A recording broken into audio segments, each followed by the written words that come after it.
بسم الله الرحمن الرحيم رب اشرح لي صدري ويسر لي أمري واحلل عقدة من لساني يفقهوا قولي اللهم أرنا الحق حقا وارزقنا اتباعه وأرنا الباطل باطلا وارزقنا اجتنابه اللهم رب زدني علما اللهم رب زدني علما اللهم رب زدني علما اللهم صل على محمد وعلى آل محمد كما صليت على إبراهيم وعلى آل إبراهيم إنك حميد مجيد اللهم بارك على محمد وعلى آل محمد كما باركت على إبراهيم وعلى آل إبراهيم إنك حميد مجيد بسم اللہ الرحمن الرحیم. اچھا، ہم لوگوں نے لاسٹ ٹائم جو ہے وہ خلافت راشدہ کمپلیٹ ہونے کے بعد پھر ہم لوگ اسٹڈی کر رہے تھے حضرت علی رضی اللہ تعالیٰ عنہ کی شہادت، اس کے بعد کے واقعات. تو ہم لوگوں نے حضرت ابوبکر صدیق رضی اللہ تعالیٰ عنہ، حضرت عمر فاروق، حضرت عثمان غنی اور حضرت علی رضی اللہ تعالیٰ عنہم اجمعین کو اسٹڈی کیا تھا. اب بعض لوگوں کے خیال میں بعض علماء کہتے ہیں کہ حضرت حسن رضی اللہ تعالیٰ عنہ کا جو دور تھا جو کہ صرف 6 مہینے تھا، ان کو خلفائے راشدین میں سے 5ویں خلیفہ بھی کہتے ہیں. بعض لوگ کہتے ہیں، بعض نہیں کہتے، کیونکہ ان کی خلافت جو ہے وہ بہت ہی کمپلیٹ نہیں تھی. مطلب یہ کہ شام میں حضرت امیر معاویہ رضی اللہ تعالیٰ عنہ انہوں نے ایکسیپٹ نہیں کیا تھا، حالانکہ حضرت علی کو بھی انہوں نے ایکسیپٹ نہیں کیا تھا، لیکن یہ کہ وقت چوتھے خلیفہ ان کی حکومت تقریباً 4.5 پونے 5 سال رہی. تو بہرحال اس لیے میں نے کوشچن مارک لکھا ہے کہ جو ہے بعض لوگ اس کو مانتے ہیں، بعض لوگ نہیں مانتے، لیکن اللہ عالم. اچھا، اب میں آخر میں بھی ایک نقشہ دکھاؤں گا. اب آپ یہ دیکھیں، زیادہ تر یہ سارے جو مسائل ہو رہے ہیں یہ عراق کے اس حصے میں جہاں پہ بصرہ ہے، پھر یہ نیچے آ کے یہاں پہ آپ کے کوفہ ہے، پھر اس کے اوپر کربلا ہے جہاں پہ ابھی حضرت حسین رضی اللہ تعالیٰ عنہ کی شہادت کا واقعہ ہوگا. تو یہ سب یہ ذہن میں رکھیں. اور یہ سیریا ہے جہاں پہ حضرت امیر معاویہ رضی اللہ تعالیٰ عنہ کی حکومت ہے، یا کم از کم وہ گورنر ہیں وہاں کے. اور پھر حالات جس طرح سے تبدیل ہوتے ہیں، اور پھر آپ سوچیں سعودی عرب یہاں ہے.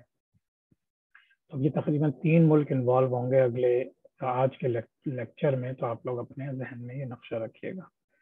اچھا، حضرت علی رضی اللہ تعالیٰ عنہ کی تھوڑی سی جو ہم نے اسٹڈی کی تھی اس کو ریویو کر لیتے ہیں کہ کوفہ جو ہے وہ حضرت علی کے سپورٹرز اس میں زیادہ ہو گئے تھے. حضرت علی رضی اللہ تعالیٰ عنہ نے مدینہ منورہ سے اسلام کا کیپٹل موو کر کے کوفہ میں کر دیا تھا. اس کی وجوہات ہم نے لاسٹ ٹائم ڈسکس کی تھی. اور تو لیکن یہ کہ انہی میں لوگوں میں سبائین جو عبداللہ بن سبا کے جو اس نے منافقت شروع کی تھی، اس کے ماننے والے لوگ بھی اور خوارجی بھی، سب اب یہ کوفہ میں ہی یہ سب کچھ ہو رہا ہے. اور حضرت علی کی سپورٹ بھی کوفہ میں سب سے زیادہ ہے. تو اس لحاظ سے اب سبائیوں کا سینٹر بھی وہی ہے، خوارج کا سینٹر بھی وہی ہے. اور سبائی اور خوارج بہت سے معاملات میں ایک ہی لوگ ہیں تقریباً، سمجھیے. اچھا، جنگ جمل میں جو ہے جب حضرت عائشہ صدیقہ رضی اللہ تعالیٰ عنہا بصرہ آئی تھیں تو انہوں نے بہت کوشش کی تھی کہ نیگوشیشن ہو جائے حضرت علی رضی اللہ تعالیٰ عنہ سے، اور معاملات تقریباً مکمل ہونے پہ آ بھی گئے تھے. لیکن پھر یہ خوارج نے ایک طرف سے حملہ کر کے یہ شو کیا کہ شاید حضرت علی نے ان کی طرف حملہ کیا ہے اور حضرت عائشہ نے ان کی طرف حملہ کیا ہے. تو اس وجہ سے جنگ جمل ہو گئی تھی، اور پھر جنگ جمل میں تقریباً 10,000 مسلمان شہید ہوئے تھے. ٹھیک ہے. اچھا، اب جو ہے حضرت معاویہ رضی اللہ تعالیٰ عنہ کی جو تھوڑا سا کلیریفیکیشن ہے، جو کہ ہم لوگ اس چیز کو مانتے ہیں کہ جمہور علماء کا یہ یعنی اہل سنت والجماعت جمہور علماء کا پوائنٹ آف ویو یہی ہے کہ حضرت معاویہ رضی اللہ تعالیٰ عنہ بھی کوئی اپنی خلافت کے لیے نہیں لڑ رہے تھے کہ انہوں نے پورے اسلامک گورنمنٹ کو اپنے انڈر لینا تھا. وہ بیسیکلی ان کا مین پوائنٹ تھا کہ حضرت عثمان غنی رضی اللہ تعالیٰ عنہ کی شہادت کا بدلہ لینا چاہ رہے تھے. اور وہ چاہ رہے تھے کہ چونکہ حضرت علی خلیفہ بن چکے ہیں وہاں کے، تو وہ ان سے بدلہ لیں. اور اسی وجہ سے انہوں نے بیعت نہیں کی کہ میں بیعت اس وقت کروں گا آپ کے ہاتھ پہ جب آپ بدلے لے لیں گے. تو انہی سب چیزوں پہ مسلسل جنگ جمل سے پہلے، جنگ صفین سے پہلے، پھر یہ مسلسل یہ نیگوشیشنز ہوتی رہی، اور بہت کلوز تھا کہ یہ لوگ سب آپس میں ڈیسائیڈ کر لیتے کہ معاملات طے ہو گئے کہ اسی وقت سبائی اور خوارج نے جو ہے آ کے معاملہ سب خراب کر دیا تھا. اچھا، اب حضرت حسن رضی اللہ تعالیٰ عنہ کا جو ذکر، ظاہر سی بات ہے اب یہ سوچئے کہ وہ اس وقت تو ہائی لائٹڈ پرسنالٹی ان کی اس وقت نہیں تھی، کیونکہ حضرت علی رضی اللہ تعالیٰ عنہ کے متعلق ذکر ہو رہا ہے، لیکن وہ جنگ جمل میں بھی موجود تھے، جنگ صفین میں بھی تھے اور جو ہے وہ مسلسل حضرت علی رضی اللہ تعالیٰ عنہ کی سپورٹ کر رہے تھے۔ اب جب حضرت علی رضی اللہ تعالیٰ عنہ کے حضرت حسن رضی اللہ تعالیٰ عنہ سے کہا گیا کہ جو ہے وہ حضرت امیر معاویہ نے کہ ان کے ہاتھ پہ بیعت کریں، تو وہاں سے معاملات پھر ہم آگے اسٹڈی کریں گے، لیکن اس سے پہلے تھوڑا سا پیچھے جا کے ہی دیکھتے ہیں کہ جب حضرت علی رضی اللہ تعالیٰ عنہ کو زخمی کر دیا گیا، یعنی شہادت کے کچھ ایک دو دن پہلے، تو ان سے لوگوں نے پوچھا کہ آپ اپنا نائب مقرر کر کے چلے جائیں تاکہ پھر مزید لڑائی جھگڑا نہ ہو۔ تو انہوں نے کہا نہیں، چونکہ حضور اکرم صلی اللہ علیہ وسلم نے بھی کوئی نشاندہی نہیں کی تھی۔ تو لوگوں نے کہا کہ اچھا، آپ حضرت حسن آپ کے بڑے بیٹے ہیں اور بہت ہی مطلب سمجھدار ہیں اور حضور اکرم صلی اللہ علیہ وسلم کے ساتھ وقت گزارا ہوا ہے، تو آپ ان کو خلیفہ نامزد کر دیں اپنے بعد۔ تو انہوں نے کہا نہ میں اس چیز پہ تم لوگوں کو منع کروں گا اور نہ اس چیز کا حکم دوں گا۔ تو یہ وہ کہہ کے اور پھر ان کی شہادت ہو گئی۔ لیکن یہ کہ جب حضرت حسن رضی اللہ تعالیٰ عنہ کو لوگوں نے بہت زیادہ پش کیا، وہ بھی خلافت نہیں چاہتے تھے، تو پھر انہوں نے خلافت ایکسیپٹ کر لی، صرف اس وجہ سے کہ تاکہ لوگوں میں کوئی لڑائی جھگڑا نہ ہو۔ اچھا، اب وہ حضرت حسن رضی اللہ تعالیٰ عنہ کی پرسنالٹی حضرت حسین سے بہت مختلف تھی۔ حضرت حسن رضی اللہ تعالیٰ عنہ بہت سمپل سے آدمی تھے، کام ڈاؤن تھے، بہت ہی یعنی کہ صلح صفائی کے حامی تھے، اور وہ چاہتے تھے کہ مسلمانوں میں جنگ نہ ہو۔ ابھی بھی وہ بہت تکلیف میں تھے جو اتنے زیادہ مسلمان شہید ہو چکے تھے۔ تو تقریباً 6 مہینے کی ان کی خلافت رہی، اور اس وقت بھی حضرت امیر معاویہ جو ہیں وہ ظاہر سی بات ہے ان کو کہا گیا تھا کہ آپ بیعت کریں حضرت علی کے اس پہ، تو یہ سب سلسلہ چل رہا تھا۔ تو تقریباً 6 مہینے کے بعد جب حضرت حسن کی 6 مہینے کی حکومت ہو گئی، تو انہوں نے پھر یہ سوچا کہ اب چونکہ مسلسل لڑائی چل رہی ہے، مسلسل کہیں نہ کہیں کوئی فتنہ گری ہو رہی تھی، تو انہوں نے کہا کہ انہوں نے حضرت امیر معاویہ کو اپنا ایک لیٹر بھیجا کہ ہم لوگ صلح صفائی کر لیتے ہیں اور جنگ ختم کر دیتے ہیں، اور میں تیار ہوں کہ میں آپ کے ہاتھ پہ بیعت کر لوں گا، یعنی کہ حضرت امیر معاویہ کے ہاتھ پہ۔ تو حضرت امیر معاویہ نے ظاہر سی بات ہے اس چیز سے انہوں نے بہتر محسوس کیا، اور انہوں نے اتنا خوش ہوئے کہ انہوں نے ایک سادہ صفحہ حضرت حسن رضی اللہ تعالیٰ عنہ کو بھیجا کہ اس معاہدے کی جتنی شرائط تمہیں لکھنی ہے تم خود سے لکھ لو اور مجھے منظور ہے، اپنی سائن کر کے بھیج دیا۔ تو اس لحاظ سے یہ بھی ثابت ہوتا ہے کہ حضرت معاویہ رضی اللہ تعالیٰ عنہ وہ بھی چاہتے تھے کہ مسلمانوں میں جنگ و جدل نہ ہو اور اطمینان سے معاملات طے ہو جائیں، لیکن چونکہ ابھی تک حضرت عثمان غنی رضی اللہ تعالیٰ عنہ کے قاتلوں کو نہیں پکڑا گیا تھا، تو اس وجہ سے وہ اسی پہ پش کر رہے تھے۔ اچھا، اب جب انہوں نے یہ ریکویسٹ کی تو آپ سمجھیے کہ یہ جو کوفی تھے جس میں سب ملے ہوئے تھے منافقین اور بدماش لوگ، تو ان لوگوں نے پھر حضرت حسن کو کہنا شروع کر دیا کہ آپ بہت بزدل ہیں، آپ غدار ہیں، آپ نے جو ہے حضرت امیر معاویہ سے دوستی کر لی، ہم تو حضرت عثمان غنی رضی اللہ تعالیٰ عنہ کا بدلہ لینے کے لیے آپ کے ساتھ تھے، اور اس طرح سے انہوں نے آپس میں فتنہ گری شروع کر دی۔ اچھا، اب یہ اس سے تھوڑا سا پہلے یہ ہوا کہ حضرت حسن رضی اللہ تعالیٰ نے تقریباً سمجھیے کہ 40,000 لوگوں کو جمع کیا، اور وہ گئے تھے، یہ جو اب یعنی یہ معاہدہ ہونے سے پہلے کیا ہوا تھا کہ وہ 40,000 کی آرمی لے کے سیریا کی طرف گئے، اور حضرت امیر معاویہ بھی ایک بہت بڑی آرمی لے کر آئے۔ تو ان دونوں کا مدائن ایک جگہ ہے، مدائن میرے خیال میں اب سعودی عرب کے حصے میں آتا ہے وہ، تو یا میرے خیال میں عراق کے نیچے، بہرحال وہ اس زمانے میں تو نقشہ تھوڑا ڈفرینٹ تھا۔ تو کسی نے یہ خبر اڑا دی کہ حضرت حسن کی جو فورسز ہیں وہ ہار چکی ہیں، تو اس میں اب ان کی اپنی فورسز میں، کیونکہ یہ لوگ ڈفرینٹ یعنی ایک ان کا سیکشن جو ہے وہ جا چکا تھا، آگے تھا، بعض لوگ ان کو فالو کر رہے تھے، تو جب یہ مشہور کر دیا کسی خوارج میں سے کسی نے کہ حضرت حسن رضی اللہ تعالیٰ عنہ کی آرمی ہار گئی ہے، تو لوگوں میں پھوٹ پڑ گئی، لوگ پھر بھاگنے لگے، ایک دوسرے کو مارنے لگے، وہ سمجھے کہ حضرت حسن کے اوپر ویسے ہی ٹرسٹ نہیں تھا پورا۔ تو اس طرح سے کافی پرابلم سی شروع ہو گئی، اور پھر جب کوفہ میں آلموسٹ بغاوت ٹائپ ہو گئی، جو حضرت حسن کو سپورٹ بھی کر رہے تھے وہ بھی حضرت حسن رضی اللہ تعالیٰ عنہ کے خلاف ہونے لگے، تو پھر حضرت حسن کو تقریباً شیور ہو گیا کہ اب جو ہے یہ لوگ مجھے کبھی میرا ساتھ نہیں دیں گے، ان لوگوں نے میرے ساتھ دھوکہ کیا ہے، اور جو ہے میں اب ان سے صرف مسلمانوں کی بقا کی ایک ہی صورت ہو سکتی ہے کہ میں صلح صفائی کر لوں حضرت معاویہ سے۔ تو انہوں نے پھر وہی والا واقعہ، انہوں نے لیٹر بھیجا، حضرت امیر معاویہ نے اسے وہ کیا، ایکسیپٹ کیا اور ان کو بھیج دیا. پھر اس میں جو یہ ٹریٹی لکھی گئی اس کی جو کنڈیشنز تھیں، یعنی اس معاہدے کے جو ٹرمز اینڈ کنڈیشنز تھیں وہ مختلف روایتوں میں مختلف آتی ہے، لیکن اس کے مین جو پوائنٹس تھے وہ یہی تھے کہ مسلمانوں کے آپس میں لڑائی نہیں ہوگی، ایک دوسرے کو ماریں گے نہیں، اور جو ہے پھر مختلف یہ تھا کہ کسی کے جو مال غنیمت ہے وہ کس طرح سے ڈسٹریبیوٹ ہوگا اینڈ سو آن. تو اس طرح کی بہت ساری چیزیں تھیں جو، چونکہ میں نے یہاں پہ ڈیٹیل اس لیے مینشن کرنا مناسب نہیں سمجھی کہ اس میں بہت زیادہ اختلافات ہیں، لیکن مینلی اس میں یہی تھا کہ صلح صفائی ہو جائے. اچھا، کوفی جو ہے وہ حضرت حسن رضی اللہ تعالیٰ عنہ کو جب انہوں نے اس کو کہا کہ وہ غدار ہیں اور جو ہے ڈرپوک ہیں، اور انہوں نے جو ہے مسلمانوں کو ہیمیلیٹ کیا ہے اور حضرت معاویہ سے مل گئے ہمارے پیچھے، اور یہ سب کر کے انہوں نے ایک بہت بڑا فتنہ کریٹ کر دیا. لیکن حضرت حسن رضی اللہ عنہ کو بہت اچھی طرح اندازہ ہو چکا تھا کہ یہ سب کوفی جو ہیں یہ غدار لوگ ہیں، تو انہوں نے اپنا معاہدہ فائنلائز کیا اور حضرت امیر معاویہ کو خلیفہ مان لیا. تو بیسیکلی آپ سمجھیے کہ خلفۂ راشدین کی جو حکومتیں تھیں، اور حضور اکرم سے ان کی ایک حدیث تھی کہ میرے خلفاء کی جو خلافت ہوگی وہ تقریباً 30 سال تک چلے گی، اور اس کے بعد ملوکیت آ جائے گی.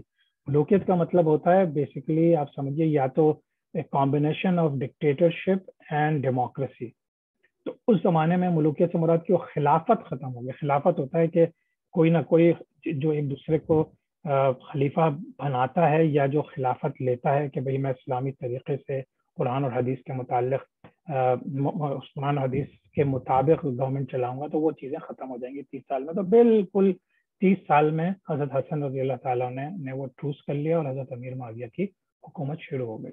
ایون دو کہ حضرت امیر معاویہ نے تقریباً 20 سال حکومت کی، اور وہ 20 سال ان کے بہت پرامن تھے. انہوں نے بہت سی فتوحات بھی کی چاروں طرف، جہاں حضرت عثمان رضی اللہ تعالیٰ عنہ کے زمانے تک پہنچے تھے اس سے کہیں کہیں آگے چلے گئے، نیول فورسز بن گئیں.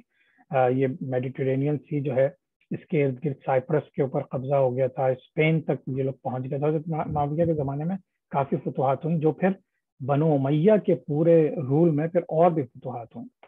تو حضرت علی رضی اللہ تعالیٰ عنہ کی پوری لائف اور پھر حسن رضی اللہ تعالیٰ عنہ کی 6 مہینے کی جو خلافت تھی سمجھے، اس میں مسلسل کیاس تک کوئی بہتری کے کام نہیں ہوئے، نہ کوئی نئی فتوحات ہوئی، نہ کوئی مطلب، اور اس میں بے انتہا لاکھوں مسلمان شہید تھے دونوں سائڈ سے. اچھا، اب یہ جو جب حضرت امیر معاویہ جو تھے اب ان کے اندر کچھ خصوصیات تھیں. ایک تو یہ کہ وہ آئرن ہینڈ سے رول کرتے تھے، تو حضرت عمر فاروق رضی اللہ تعالیٰ عنہ کی طرح انہوں نے بہت سختی سے سب کو سیدھا کیا ہوا تھا، اور پھر بہت ہی سیاست میں بہت آگے تھے. تو لوگوں سے، جن لوگوں سے آرام سے بات کرنی ہوتی تھی آرام سے کر کے دوستی بنا کے اپنے نیبرز کو، اور مطلب ایک طرف تو وہ فتوحات کر رہے تھے، بہت جری سپاہی بھی تھے، دوسری طرف وہ معاملہ فہم تھے، یعنی کس طرح سے معاملات کو کیا جاتا ہے. تو ان سب چیزوں کی وجہ سے اب یہ جو سبائی اور خوارج تھے نا، وہ ان کی حکومت میں بالکل دب گئے تھے. انہوں نے کوئی سر نہیں اٹھایا ان کے دوران. لیکن اب اسی دوران کیا ہوا کہ حضرت حسن رضی اللہ تعالیٰ انہوں نے 6 مہینے بعد یہ کیا.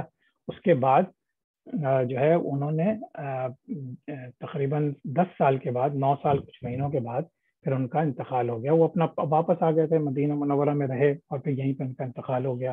اور پھر ان کو جو ہے وہ وہیں پہ جنت البقیع میں غالباً، جنت البقیع میں ان کا مزار ہے. ان سے بھی ریکویسٹ کی تھی حضرت حسین رضی اللہ تعالیٰ عنہ نے کہ ان کو جگہ دے دیں حضور صلی اللہ علیہ وسلم کے حجرے میں، جہاں پہ حضرت ابوبکر صدیق بھی ہیں، حضرت فاروق بھی ہیں. تو حضرت عائشہ نے اجازت دے دی تھی، لیکن پھر یہی لوگ کوفی جو تھے انہوں نے گڑبڑ کی اور انہوں نے کہا کہ نہیں، ہم نہیں دے سکتے. کوفی کے علاوہ ایکچولی اس وقت تک آپ سوچیں یزید آ چکا تھا، ابھی ہم بات کریں گے آگے یزید کی، تو اس نے اجازت نہیں دی تھی، تو پھر ان کو جنت البقیع میں دفنا دیا گیا تھا. اچھا،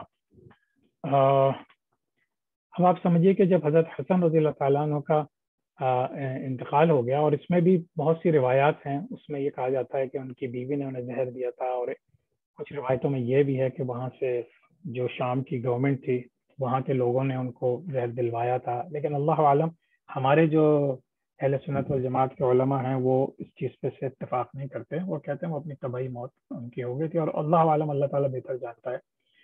تو انہوں نے جو ہے وہ کر دیا. اچھا، اب جو ہے ایک واقعہ یہ ہوا کہ حضرت امیر معاویہ رضی اللہ تعالیٰ عنہ، تو اب دیکھ رہے ہیں سارے کہ جو فتنے وغیرہ چل رہے تھے، اب ان کی حکومت آ چکی ہے، وہ خلیفہ بن چکے ہیں، 10 سال گزر چکے ہیں، امن و امان ہے، کوئی پرابلمز نہیں ہے. یہاں مکہ اور مدینہ پہ ظاہر بات ہے ان کو ابھی لوگوں نے ایکسیپٹ نہیں کیا ہے، مکہ مکرمہ اور مدینہ منورہ میں، لیکن باقی پورے تقریباً مصر میں اور عراق میں اور شام میں اور ان تمام جگہوں پہ حضرت امیر معاویہ کی حکومت ہے.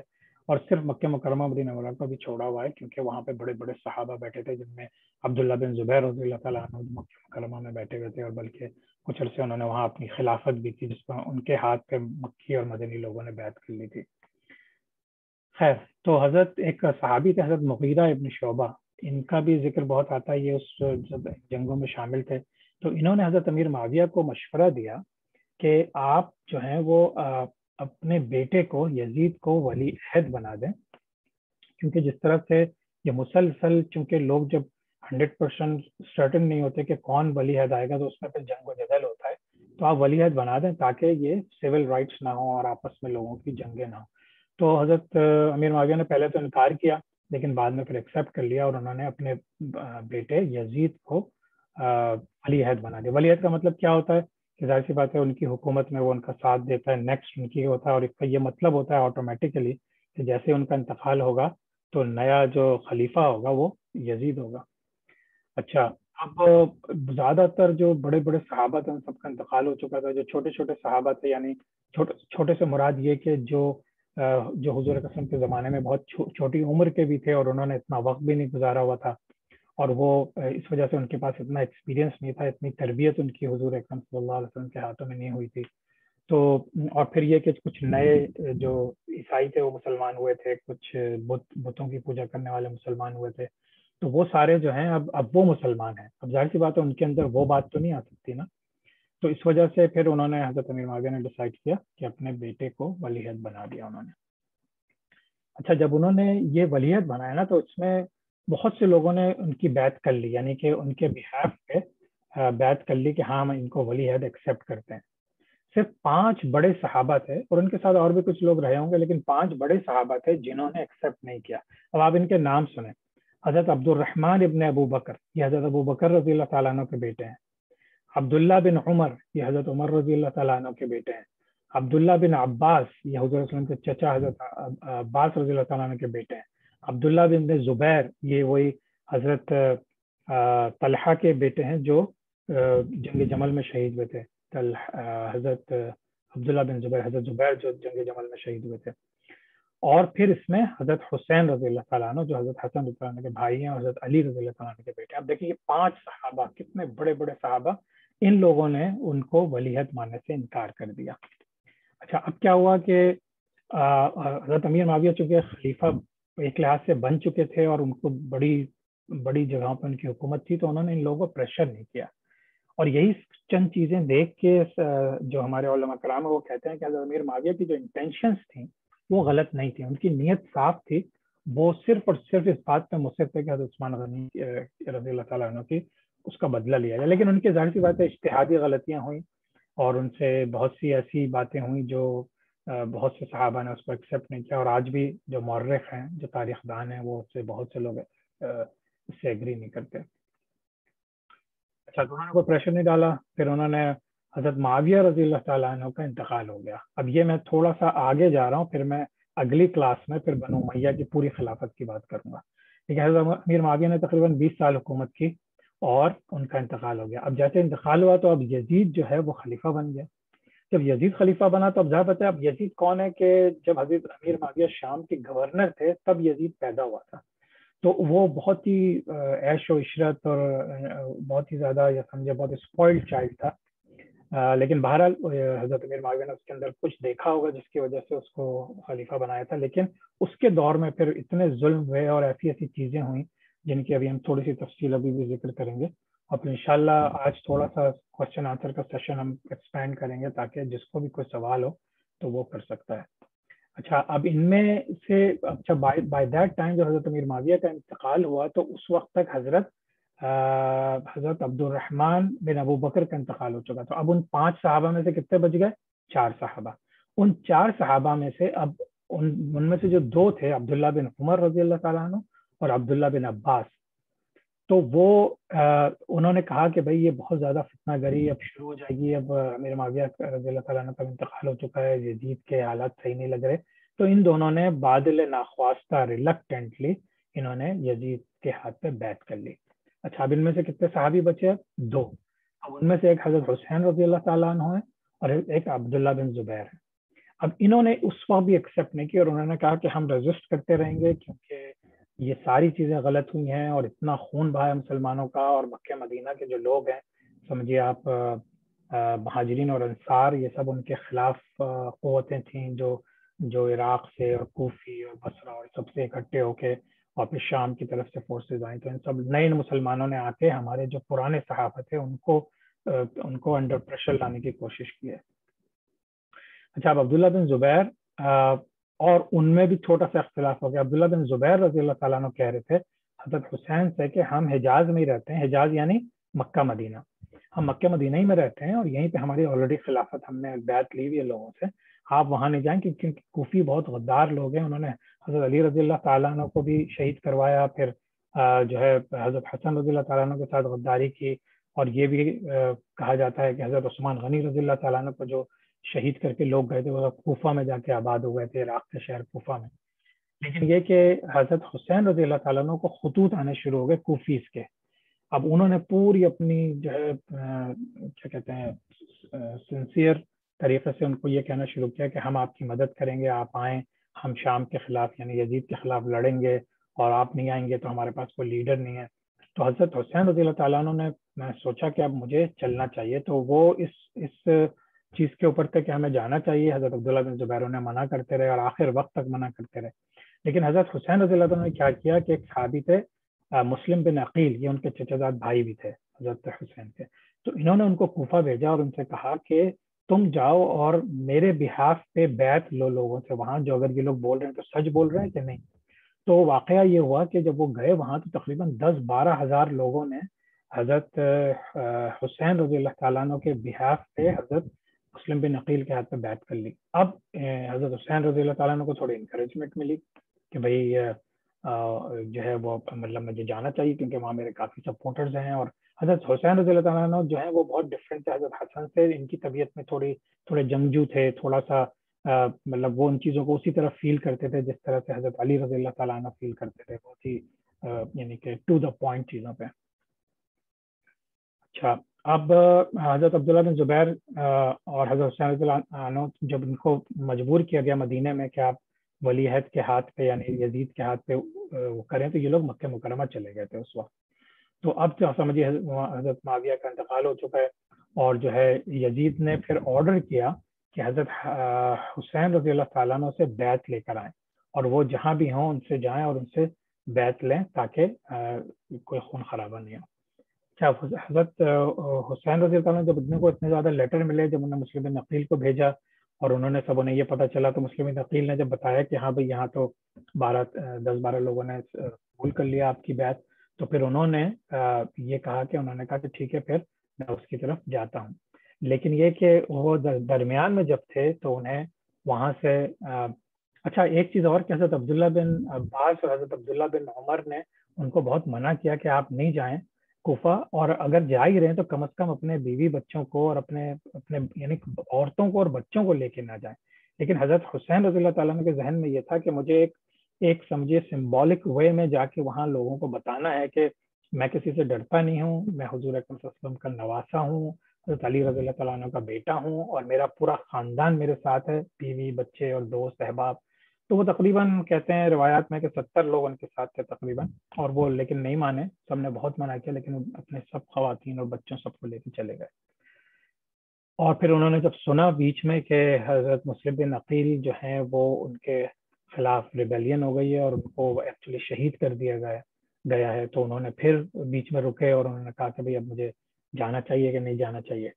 اور پھر یزید نے جو ہے اس زمانے میں کیا کیا کہ ایک آدمی تھا بہت ہی یعنی کیا کہنا چاہیے کہ خبیث کا لفظ آپ استعمال کر سکتے ہیں, بہت ہی ظالم اور قبیح قسم کا انسان تھا, اس کا نام تھا عبید اللہ بن زید.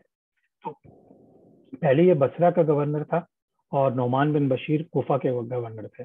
تو یزید نے ان کو، جب نعمان بن بشیر تھوڑا سا سلو ڈاؤن ہوئے اور انہوں نے تھوڑی سی چیزیں دیکھنی شروع کی اور حضرت حسین رضی اللہ تعالیٰ عنہ کے متعلق ان کے دل میں نرم گوشہ پیدا ہوا، تو یزید نے حضرت حضرت نہیں عبید اللہ بن زیاد کو کوفہ کا گورنر بھی بنا دیا.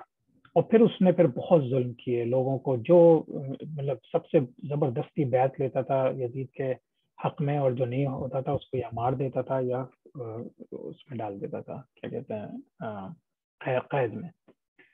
اچھا، تو جب انہوں نے پتہ چلا حضرت حسین رضی اللہ تعالیٰ عنہ کو کہ مسلم بن عقیل کو قتل کر دیا گیا، اور اس کا بہت طویل واقعہ ہے کہ ان کو کتنی بے دردی سے جا کے قتل کیا گیا تھا، پر ان کی لاش ٹانگ دی تھی، اور بہت ہی، اور یہ سب حرکتیں تھیں اس کی ابن زیاد کی. یہ سب مطلب یزید ڈائریکٹلی نہیں کر رہا تھا، وہ تو شام میں بیٹھا ہوا تھا. تو مسلم بن عقیل کے جو بچے تھے ان کے بیٹے بھی ساتھ تھے ان کے. تو جب حضرت حسین رضی اللہ تعالیٰ نے سوچا کہ اب میں واپس چلا جاتا ہوں کیونکہ حضرت مسلم بن عقیل کو قتل کر دیا گیا، تو ان کے بیٹوں نے کہا نہیں، اب تو ہم اپنے باپ کا بدلہ لے کر جائیں گے. یہ چیزیں میں اس لیے آپ کو بتا رہا ہوں کہ یہ بہت زیادہ ڈیٹیل میں نہیں جا رہا، لیکن اس لیے بتا رہا ہوں کہ یہ چھوٹے چھوٹے سے واقعات ہیں اور یہ نام ہیں جو آپ اپنے ذہنوں میں رکھ لیں، کیونکہ یہ بار بار ہسٹری میں آئیں گے. اور آپ کو جب بھی وہ دن ہے منافقت کا اور غداری کا اور اتنی کیوس کا، کہ آج تک اس کے حوالے دیے جائیں گے کہ اس وقت کیا ہوا تھا، کون سے لوگ کس کے ساتھ تھے، اور آج کون سے لوگ کیا کر رہے ہیں، اور یہ آپ کو ایک لنک نظر آئے گا. تو اس وجہ سے میں چاہ رہا ہوں کہ تھوڑا سا یہ گورنرز وغیرہ کے اور ان لوگوں کے نام آپ لوگ یاد رکھیں. ٹھیک ہے. تو بہرحال تو مسلم بن عقیل کے بیٹوں نے کہا کہ نہیں، ہمیں تو بدلہ لینا. تو حضرت حسین رضی اللہ تعالیٰ عنہ نے سوچا کہ یہ میرے ساتھ آئے تھے، انہوں نے ہمیشہ میری مدد کی ہے، مسلم بن عقیل میری وجہ سے شہید ہوئے، تو اب میں ان کو چھوڑ کے نہیں جا سکتا. تو وہ ان کو لے کے پھر کوفہ چلے گئے. اور پھر وہ کوفہ پہنچنے سے پہلے یہ جو گورنر تھا عبید اللہ بن زیاد، یہ اپنی فوج بھی لے کے آیا. تو یہاں پہ جب انہوں نے دیکھا کہ ادھر سے لڑنے آ رہا ہے، تو حضرت حسین رضی اللہ تعالیٰ نے ایک جگہ پڑاؤ ڈال دیا. اس جگہ کا نام تھا کربلا، جو کہ ہر مسلمان جانتا ہے کہ کربلا کون سی جگہ تھی عراق میں. تو انہوں نے وہاں پہ اپنا وہ پڑاؤ ڈال دیا. پھر وہاں پہ عبید اللہ بن زیاد آیا، اس نے زبردستی ان کو کہا کہ بیعت کرو. اس وقت حضرت حسین رضی اللہ عنہ کسی طریقے سے تیار نہیں ہوئے، اور وہ تقریباً 1000 لوگوں کو لے کر آیا ہوا تھا آرمی میں، فوج کے، اور ان کے پاس صرف گھر والے تھے 70 کے قریب لوگ تھے. اچھا، اب انہوں نے کیا کیا کہ جب حضرت حسین رضی اللہ عنہ نے کہا کہ تم یا تو بیعت کرو، اور اگر بیعت نہیں کرتے تو پھر تم کوفہ بھی نہیں جا سکتے، تم واپس مکہ مدینہ بھی نہیں جا سکتے، لیکن اس کے علاوہ جہاں چاہنا ہے چلے جاؤ. یعنی کہ اگر تمہیں ملک چھوڑ کے جانا ہے، ملک بدر ہونا ہے، کہیں بھی چلے جاؤ، ہم وہاں جانے دیں گے، لیکن تمہیں کبھی بھی تم مکہ مکرمہ مدینہ منورہ میں نہیں داخل ہو سکتے، اور کبھی بھی کوفہ میں بھی نہیں داخل ہو سکتے. اب کوفہ میں جتنے لوگ واقعی سپورٹ میں بیٹھے ہوئے تھے، اب ظاہر سی بات ہے ان کو تو مطلب جو تھوڑے سے سنسیئر لوگ بھی تھے اب ان تک بھی نہیں ملنے دیا گیا. تو یہ واقعہ یہاں سے کربلا کا شروع ہوا تھا. تو وہاں پہ پھر حضرت حسین رضی اللہ تعالیٰ عنہ نے کچھ خطبے دیے جس میں انہوں نے باقاعدہ ان لوگوں کو ایکسپوز کر دیا جو خوارج تھے اور جو سبائی تھے، عبداللہ بن سبا کی پارٹی سے تھے. ان سب کو انہوں نے ایکسپوز کر دیا، اور باقاعدہ یہ بھی کہہ کے ایکسپوز کیا کہ ان کے خط آئے تھے نا، اپنے ساتھ بوری کے بورے بھرے ہوئے خطوط تھے. تو انہوں نے خط نکالے اور جو وہاں کے سردار تھے ان کے نام لے کے بتایا کہ تم نے مجھے خط لکھا تھا کہ آؤ میں تمہاری سپورٹ کروں گا، اور اب تم لوگ میرے خلاف ہو گئے. تو وہ سارے جو سردار تھے اور جو اب یزید کے گورنر کے ساتھ کھڑے ہوئے تھے، اب وہ پریشان ہوئے کہ اگر ہم نے کسی بھی طریقے سے ان سے صلح کر لی تو اب تو ہمارے نام ایکسپوز ہو جائیں گے، اور پھر یزید خود ہمیں مروا دے گا کہ ہم لوگوں نے ساری غداری کی ہے. کیونکہ اب ذہن میں رکھیں کہ حضرت امیر معاویہ رضی اللہ تعالیٰ عنہ اور پھر ان کا بیٹا یزید، یہ لوگ پھر بھی ایک گورنمنٹ کے لحاظ سے سوچ رہے ہیں، لیکن یہ جو فتنہ گر ہیں یہ لوگ صرف اور صرف مسلمانوں کو آپس میں لڑوا رہے ہیں، اپنے بدلے لے رہے ہیں. یہودی اپنے بدلے لے رہے ہیں، رومنز اپنے بدلے لے رہے ہیں، جو کرسچنز وہاں کے تھے وہ اپنے بدلے لے رہے ہیں، جو مکہ مکرمہ میں اور مدینہ منورہ میں اور پورے عرب پیننسولا میں جن لوگوں کے ساتھ حضرت ابوبکر صدیق رضی اللہ تعالیٰ عنہ نے جنگیں کی تھی زکوٰۃ کے معاملے میں، اس کے علاوہ جو جھوٹے نبی تھے ان کے جو سپورٹرز تھے، یہ سارے لوگوں نے مل کے سمجھے یہ سبائی لوگ تھے، اور اس کے ساتھ ظاہر سی بات ہے خوارج تھے. ٹھیک ہے، تو یہ چیز ذہن میں رکھیں. تو حضرت حسین رضی اللہ عنہ نے خطبہ دیا، سب کو بتایا. اب کیا ہوا کہ یہ جو عبید اللہ بن زیاد تھا اور اس کے جو سردار تھے دوسرے، انہوں نے کہا کہ اب تو ہم انہیں نہیں چھوڑیں گے، کیونکہ اگر ان کو چھوڑ دیا تو پھر یہ ہمیں ایکسپوز کر دے گا. اچھا اب کیا ہوا کہ انہوں نے بیسیکلی کہا کہ اب یا تو تم سرنڈر کرو یا پھر ہم سے جنگ کرو. تو عبید اللہ بن زیاد اور اس کی فوج نے کہا کہ یا تو سرنڈر کرو کہ ہم تمہیں قید کر لیں گے، پھر ہم جو جی چاہے کریں، ہم تمہیں پکڑ کے یزید کے پاس لے جائیں گے، اور یا پھر یہ کہ ہم سے جنگ کرو. حضرت حسین رضی اللہ عنہ کے پاس کچھ بھی نہیں تھا، اسلحہ بھی تھوڑا سا جو ان کے لوگوں کے پاس تھا، لیکن انہوں نے کہا نہیں ہم جنگ کریں گے. اور پھر اسی اس میں پھر حضرت حسین رضی اللہ عنہ کی شہادت ہوئی. حسین رضی اللہ تعالیٰ عنہ نے بھی 3 آپشنز دیے ان کوفیز کو، جس وقت آپ سمجھے ٹھنی ہوئی ہے جنگ سے پہلے. انہوں نے کہا کہ بھائی مجھے حجاز واپس جانے دو، میں چھوڑ دوں گا تم لوگوں کا پیچھا اور میں وہیں رہوں گا، اپنی زندگی گزار دوں گا. تو انہوں نے کہا نہیں. اور پھر انہوں نے کہا اچھا یہ نہیں کر سکتے تو مجھے اب جانے دو بارڈرز پہ، یعنی کہ میں کسی ایسی جگہ پہ جاؤں جہاں پہ میں اسلام کی خاطر لڑ کے شہید ہو جاؤں. انہوں نے کہا نہیں اب تو نہیں، کیونکہ اب وہ ڈر گئے تھے. پہلے تو انہوں نے آپشن دے رہے تھے کہ جہاں جانے چلے جاؤ، لیکن اب جب یہ ساری چیزیں حسین رضی اللہ تعالیٰ نے ان کو ایکسپوز کر دیا تو اب ان کو سمجھ میں آ رہا تھا کہ اب یہ گڑبڑ ہو گئی ہے. تو انہوں نے کہا نہیں یہ بھی نہیں ہو سکتا. اور پھر انہوں نے تیسرا آپشن یہ بھی دیا، اچھا ٹھیک ہے تمہارے ہی خلیفہ ہے یزید، مجھے اس کے پاس جانے دے، میں اس سے معاملات طے کر لوں گا. یعنی کہ یا تو مجھے شہید ہو جانے دو کہیں جا کے، یا مجھے حجاز مکہ مکرمہ مدینہ منورہ جانے دو، اور یا پھر یزید کے پاس جانے دو، میں معاملات طے کر لوں گا. تم لوگوں کو ان 3 کے آپشنز میں کوئی ایک چوز کرنا کیوں مشکل ہے؟ لیکن وہ سب بدماش تھے، وہ بہت ہی منافقین تھے. منافقین کیا کہیں، وہ تو اسلام کو چھو کے بھی ان لوگوں کا نہیں گزرا تھا، حضور اکرم کے نواسے کے ساتھ وہ ایسا سلوک کر رہے تھے. تو انہوں نے نہیں ایکسیپٹ کیا اور انہوں نے کہا ہم جنگ کریں گے. اور پھر انہوں نے کیا کیا کہ حضرت حسین رضی اللہ تعالیٰ عنہ کے خیموں کو آگ لگا دی. پھر انہوں نے جنگ ہوئی، اس میں حضرت حسین رضی اللہ تعالیٰ عنہ شہید ہو گئے. یہ کربلا کا واقعہ ہے. اور لیکن بس اس میں ایک چیز اور یاد رکھیں کہ پھر کیا ہوا کہ یہ جو واقعہ ہے کربلا کا نا، اس میں یہاں تک سچائی ہے کہ حضرت حسین رضی اللہ عنہ نے مانے نہیں. انہوں نے کہا نہیں میں قربانی دے دوں گا اپنی بھی اپنے بچوں کی بھی، اور وہ لڑے اور شہید ہو گئے اور ان کے خاندان والوں کو شہید کر دیا. ان میں سے جو حضرت حسین رضی اللہ تعالیٰ عنہ کے بیٹے تھے جن کو علی بن حسین کہتے ہیں، ان کا نام زین العابدین بھی تھا، وہ بچ گئے تھے. تو ان کو پھر یزید کے پاس بھیجا اور پھر یزید نے ان کو چھوڑ دیا تھا. پھر یہ جو عورتیں بچ گئی تھیں وہ بھی یزید کے پاس بھیجی گئیں. تو جو کہا اس میں جو نیریشنز ہیں وہ یہی ہیں کہ اس نے پھر ان کو واپس مدینہ منورہ بھجوا دیا تھا. تو جو لوگ وہاں پہ شہید ہو گئے گراؤنڈ پہ، وہ سب شہید ہو گئے تھے. ٹھیک ہے. اچھا اب یہ گیم جو ہے یہ سمجھنے والی بات ہے کہ یہ سب یہ سابائی کا تھا. اب عبداللہ بن سبا کا جو گیم شروع ہوا تھا، یمن سے اٹھا تھا، یہودی تھا، پھر سب لوگوں کے ساتھ مل کے اس نے کس طرح سے عثمان رضی اللہ تعالیٰ عنہ کو شہید کروایا، پھر حضرت علی رضی اللہ تعالیٰ عنہ کو شہید کروایا، پھر سمجھیے کہ حضرت حسین رضی اللہ تعالیٰ عنہ کو بھی شہید کرا دیا. اگر یہ بات سچ ہے تو اسی کے گیم سے شاید حضرت حسن رضی اللہ تعالیٰ عنہ کو بھی زہر دیا گیا تھا.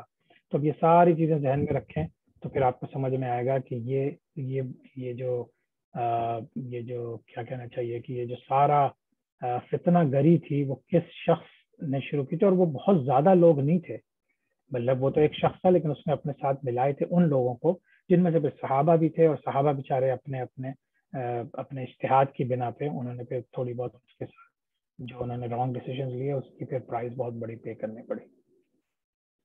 اچھا اب اس میں سے یہ ذہن میں لاسٹ میں بتاؤں گا کہ حضرت عثمان رضی اللہ تعالیٰ عنہ، حضرت علی رضی اللہ تعالیٰ عنہ، حضرت امیر معاویہ رضی اللہ تعالیٰ عنہ، حضرت مغیرہ بن شعبہ، حضرت عمرو بن العاص جو ایجپٹ کے گورنر تھے، حضرت موسیٰ اشعری جنہوں نے جب حضرت امیر معاویہ اور حضرت علی کے درمیان جو فیصلہ کروایا تھا اس میں شامل تھے، وہ حضرت حسن، حضرت حسین، حضرت عبداللہ بن عباس، حضرت عبداللہ بن عمر.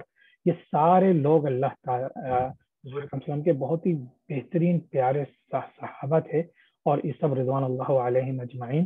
اور انہوں نے اللہ تعالیٰ نے حضور صلی اللہ علیہ وسلم کے ذریعے کہلوایا تھا کہ یہ سارے صحابہ عدل پر ہیں. تو اپنی اپنی جگہ پر ہمارا ایمان یہ ہونا چاہیے کہ سب عدل پہ تھے.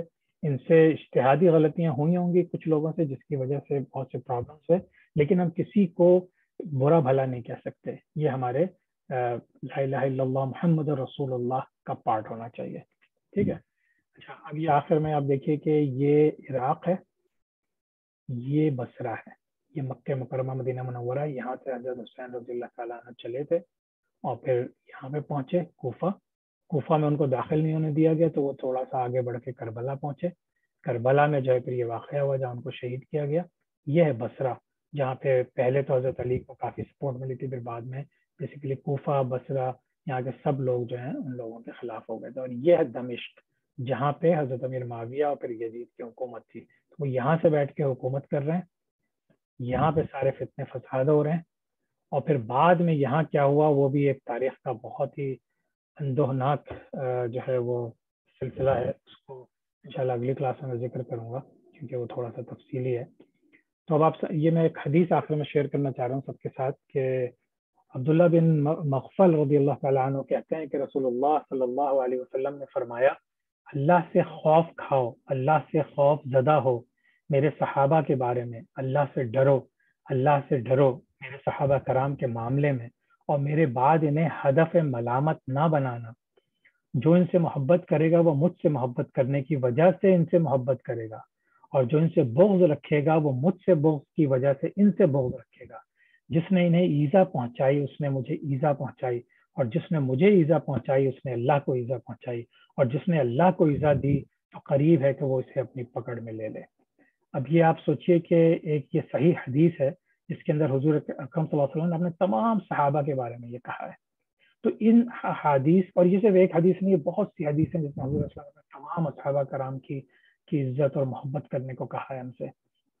ان سب چیزوں کو پتہ ہوتے ہوئے پھر ہم ان واقعات کو کس طرح سے اس چیز پہ اپنے آپ کو انکریج کر سکتے ہیں کہ نعوذ باللہ یا معاذ اللہ ہم لوگ صحابہ کرام کی شان میں کوئی گستاخی کریں. تو آج تک اتنا ہی. اس کے بعد پھر ہم اگلے جو کلاس پڑھیں گے وہ کلاس مسلسل امپورٹنٹ ہوتی جا رہی ہیں.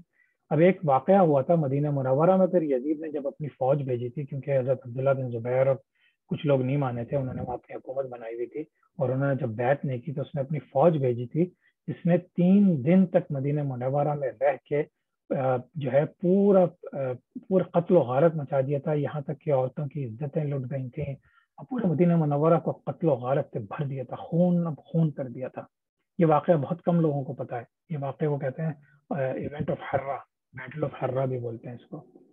یہ واقعہ کا ہم اگلی دفعہ تفصیل سے ذکر کریں گے. پھر ہم تھوڑا سا پیچھے جا کے حضرت امیر معاویہ رضی اللہ تعالیٰ عنہ کی جو 20 سال کی حکومت تھی اس میں ان کی کیا کیا فتوحات ہوئیں، انہوں نے کہاں کہاں گئے، وہ کہاں پہ اسلامی حکومتیں پھیلیں، چاروں طرف پھیلیں. پھر یہ کہ یزید کا رول اس کیوس میں کیا تھا، اور وہ جو عبید اللہ بن زیاد تھا اس کا رول کیا تھا، کیا کنیکشن تھا ساری چیزوں کا. اور پھر ظاہر سی بات ہے اوور آل پھر ہم بنو امیہ کی جو خلافت ہے، جو سمجھیں کہ خلافت راشدہ کے بعد جس کا نام آتا ہے وہ بنو امیہ کی خلافت ہے، وہ بھی تقریباً 100 سال کے قریب 80-90 سال تک چلی تھی. لیکن وہ بہت ہی بہترین دور تھا اگر آپ مسلمانوں کی حکومت کے لحاظ سے دیکھیں. لیکن اس کے اندر بھی بہت سے واقعات آئے، بہت سے فتنہ گری ہوئی، اس کی ہم انشاءاللہ اگلی دفعہ اسٹڈی کریں گے. تو آج تک کے لیے اتنا ہی، پھر ہم اب تھوڑی دیر میں سوال جواب لے لیتے ہیں. سبحانك اللهم وبحمدك أشهد أن لا إله إلا أنت أستغفرك وأتوب إليك. السلام عليكم ورحمة الله وبركاته.